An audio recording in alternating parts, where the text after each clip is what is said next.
Welcome back. ಒಂದು ಕಡೆ D K Shivakumar ಬಣದ ಶಾಸಕರು ಒಬ್ಬೊಬ್ಬರಾಗಿ ದೆಹಲಿಗೆ ತಲುಪ್ತಾ ಇದ್ದಾರೆ.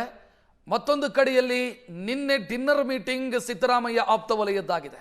ಹೆಚ್ಚಿನ ಡೀಟೇಲ್ ನೀಡೋದಕ್ಕೆ ಮಾರುತೇಶ್ ರೆಡಿ ಇದ್ದಾರೆ. ಮಾರುತೇಶ್, ಈಗ ದೆಹಲಿ ಯಾತ್ರೆಗೆ ಪ್ರತಿದಾಳನ ಇದು, ಅಂದ್ರೆ ದಾಳಕ್ಕೆ ಪ್ರತಿದಾಳದ ರೂಪದಲ್ಲಾಗಿರೋದಾ ಇದು?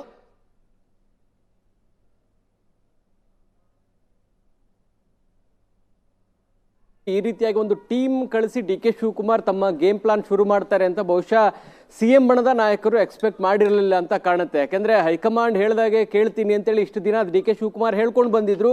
ಆದರೆ ಇಂಥದ್ದೊಂದು ಮೂವ್ ಅವ್ರ ಕಡೆಯಿಂದ ವ್ಯಕ್ತ ಆಗುತ್ತೆ ಅಥವಾ ಅವರ ಬಣದಿಂದ ವ್ಯಕ್ತ ಆಗುತ್ತೆ ಅಂತ ಬಹುಶಃ ಸಿಎಂ ಬಣದ ನಾಯಕರು ನಿರೀಕ್ಷೆ ಮಾಡಿರಲಿಲ್ಲ ಅಂತ ಕಾಣುತ್ತೆ. ಹೀಗಾಗಿ ನಾಳೆ ಹೈಕಮಾಂಡ್ ನಾಯಕತ್ವದ ವಿಚಾರಕ್ಕೆ ಸಂಬಂಧಪಟ್ಟ ಹಾಗೆ ಏನಾದರೂ ಮೀಟಿಂಗ್ ಅಂತ ಕರೆದ್ರೆ ಏನು ಮಾಡಬೇಕು ಅನ್ನೋದರ ಕುರಿತಾಗಿ ನಿನ್ನೆ ಸಿಎಂ ಬಣದ ಆಪ್ತ ಸಚಿವರುಗಳು ಸೇರಿ ಡಿನ್ನರ್ ಮೀಟಿಂಗ್ನಲ್ಲಿ ಚರ್ಚೆ ನಡೆಸಿದ್ದಾರೆ.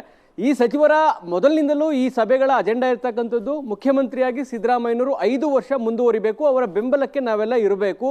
ಒಂದು ವೇಳೆ ಅವರನ್ನು ಬದಲಾವಣೆ ಮಾಡುವಂಥ ಪರಿಸ್ಥಿತಿ ನಿರ್ಮಾಣ ಆದರೆ ಡಿ ಕೆ ಶಿವಕುಮಾರ್ ಅವರು ಬಿಟ್ಟು ಬೇರೆ ಆಯ್ಕೆ ಯಾರು ಅನ್ನೋದರ ಬಗ್ಗೆಯೇ ಈ ಸಭೆಯ ಅಜೆಂಡಾ ಇರುವಂಥದ್ದು.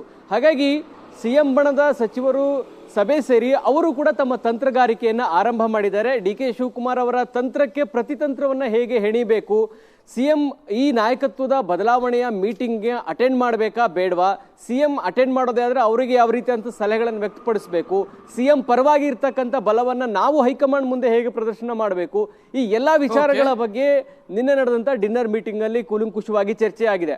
ಅಂತಿಮವಾಗಿ ಹೈಕಮಾಂಡ್ ಇದನ್ನ ನಿಭಾಯಿಸುವಂತ ಹಂತಕ್ಕೆ ಹೋಗಿದಾಗ ನಾವು ಏನು ಮಾಡಬೇಕು ಅನ್ನೋದಂತ ಒಂದು ಕ್ಲಾರಿಟಿಯನ್ನು ಕೂಡ ಸಿಎಂ ಬಣದ ನಾಯಕರು ಕೂತು ಚರ್ಚೆ ಮಾಡಿದ್ದಾರೆ. Rakshath, yes, thank you Marutesh ಮಾಹಿತಿಗೆ.